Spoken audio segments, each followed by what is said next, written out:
नमस्कार दोस्तों, कैसे हैं आप सब। आशा करते हैं आप सभी बढ़िया होंगे।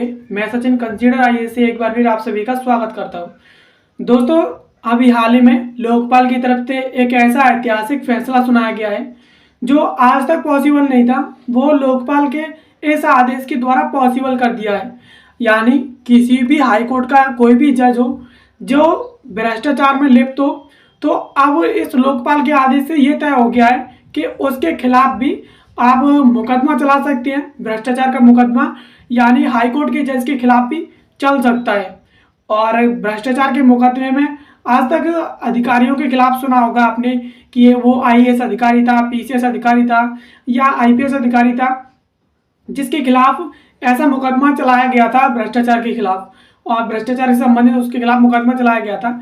अब लोकपाल की तरफ से आदेश आया है कि कोई भी हाईकोर्ट का जज हो, चाहे वो छोटा हो या बड़ा, चाहे वो हाईकोर्ट का मुख्य जज ही क्यों ना हो, अब उसके खिलाफ भी आप भ्रष्टाचार का जो है मुकदमा चला सकते हैं। उसके खिलाफ भी केस की सुनवाई हो सकती है। चलिए, भ्रष्टाचार का मुकदमा किस तरह से किसी हाईकोर्ट के जज के खिलाफ जो चल सकता है और लोकपाल का क्या आदेश है और इसमें सुप्रीम कोर्ट की क्या भूमिका रही है, चलिए इस वीडियो में समझ लेते हैं।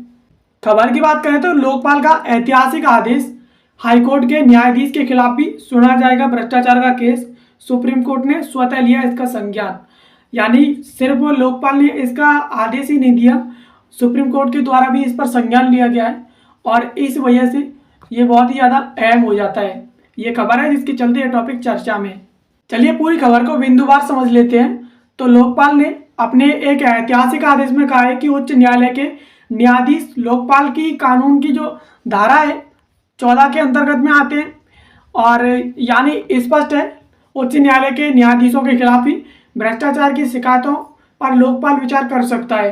यानी अभी हाल ही में लोकपाल ने अपने आदेश में कहा है कि जो उच्च न्यायालय के जो भी न्यायाधीश हैं वो लोकपाल के अंतर्गत आते हैं, उसकी धारा, कानून की धारा 14 के अंतर्गत आते हैं और उनके खिलाफ भी भ्रष्टाचार की जो भी शिकायतें आती हैं उस पर लोकपाल जो है सुनवाई कर सकता है, विचार कर सकता है।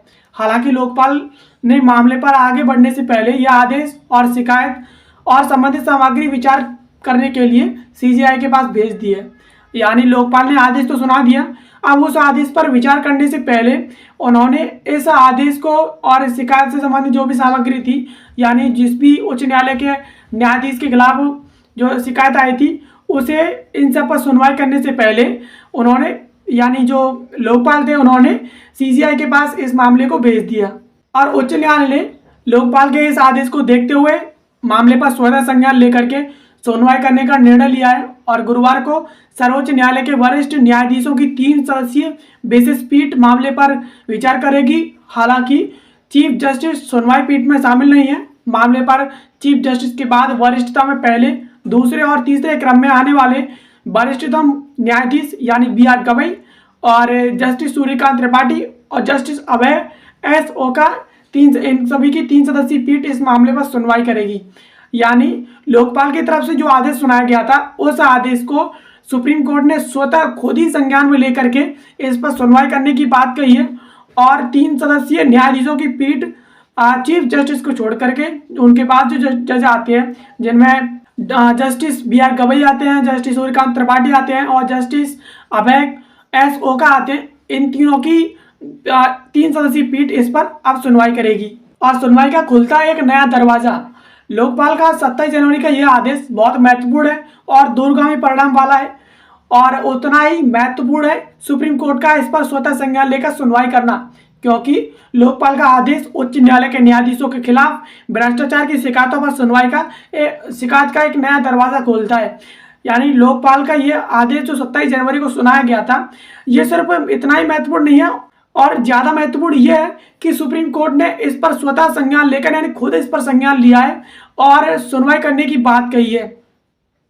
और लोकपाल का यह आदेश इस वजह से ही महत्वपूर्ण है क्योंकि अब इससे उच्च न्यायालय के जो भी भ्रष्ट न्यायाधीश होंगे उनके खिलाफ भ्रष्टाचार की शिकायतों की सुनवाई जो है अब हो सकेगी। और ये एक नया ऐसा रास्ता है जो आज तक नहीं था और अब रास्ता नया बन गया है। यानी अब उच्च न्यायालय के जो न्यायाधीश हैं उनके खिलाफ भी भ्रष्टाचार की शिकायतों की सुनवाई हो सकेगी। और मौजूदा मामले में लोकपाल ने आदेश को वेबसाइट पर डाला है, लेकिन कानून में गोपनीयता बनाए रखने की शर्त को ध्यान में रखते हुए संबंधित न्यायाधीश और राज्य का नाम आदेश से हटा लिया है। मामले के मुताबिक लोकपाल को 2 शिकायतें मिली थी, जिनमें उच्च न्यायालय के वर्तमान अतिरिक्त न्यायाधीश पर एक अतिरिक्त जिला जज और उसी उच्च न्यायालय के एक न्यायाधीश को एक कंपनी के मामले में प्रभावित करने का आरोप लगाया था। यानी शिकायत आई थी, उस शिकायत में लोकपाल ने ऑर्डर दिया था और उस ऑर्डर को लोकपाल ने अपनी वेबसाइट पर भी डाला है, लेकिन गोपनीयता के चलते जो जस्टिस थे, जो जज था, उनका नाम हटा लिया है और इसके साथ साथ राज्य का भी नाम हटा लिया है, क्योंकि अगर राज्य का नाम डाल देगा तो राज्य के हिसाब से पता चल जाएगा कि कौन जज है। इस वजह से गोपनीयता बनाए रखने के लिए राज्य और जज का नाम हटा दिया है।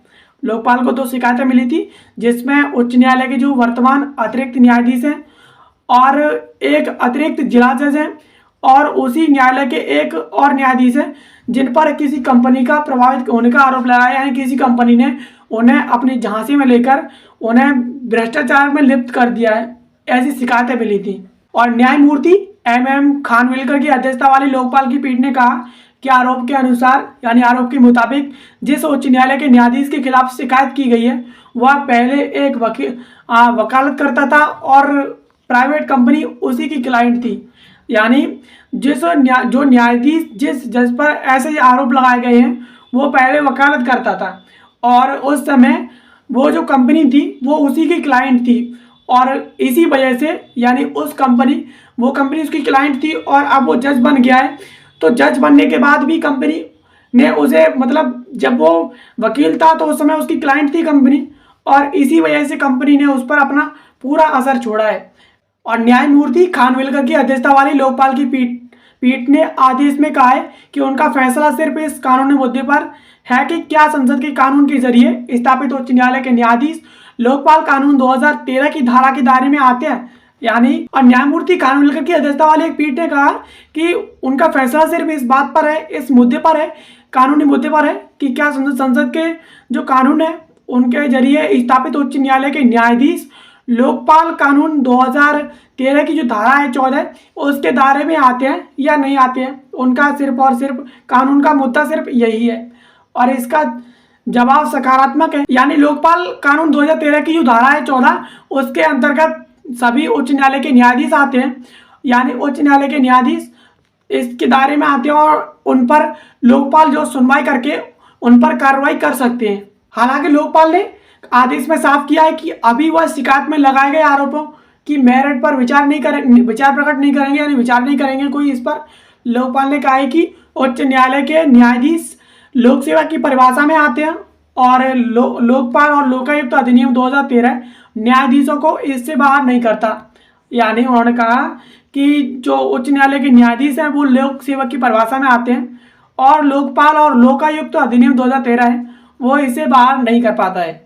और जिन श्रेणियों को कानून के दायरे में रखा गया है उनका स्पष्ट रूप से कानून में जिक्र किया गया है, लेकिन संसद द्वारा स्थापित उच्च न्यायालय के न्यायाधीशों को विशिष्ट तौर पर अपवाद में नहीं रखा गया है और ऐसे में वे कानून की धारा 14 की उपधारा F1 में आते हैं। यानी जो भी उच्च न्यायालय के न्यायाधीश हैं वो कानून की लोकपाल जो अधिनियम है 2013 है उसकी जो धारा है 14 उसकी उपधारा F1 में आते हैं और CCI की अनुमति के बगैर केस दर्ज नहीं कर सकते।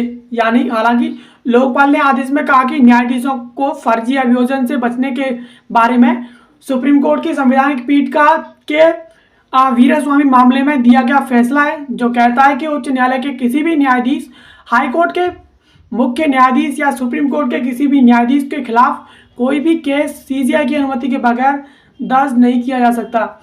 यानी लोकपाल ने कहा, अभी आदेश सुनाया था, उस आदेश में यह भी कहा कि जो भी न्यायाधीश हैं सुप्रीम कोर्ट के हों चाहे उच्च न्यायालय के न्यायाधीश हों, जो अभियोजन होते हैं यानी केसेस होते हैं उन सभी से न्यायाधीशों को बचाने के लिए संवैधानिक पीठ ने, सुप्रीम कोर्ट की संवैधानिक पीठ ने के वीरास्वामी मामले में एक फैसला सुनाया था जो कि कहता है कि कोई भी हाई कोर्ट का मुख्य न्यायाधीश हो, सुप्रीम कोर्ट का कोई न्यायाधीश हो, उसके खिलाफ कोई भी ऐसा केस दर्ज किया जाता है वो केस बगैर CCI यानी जो चीफ जस्टिस ऑफ इंडिया हैं उनकी बगैर अनुमति के जो दर्ज नहीं किया जा सकता।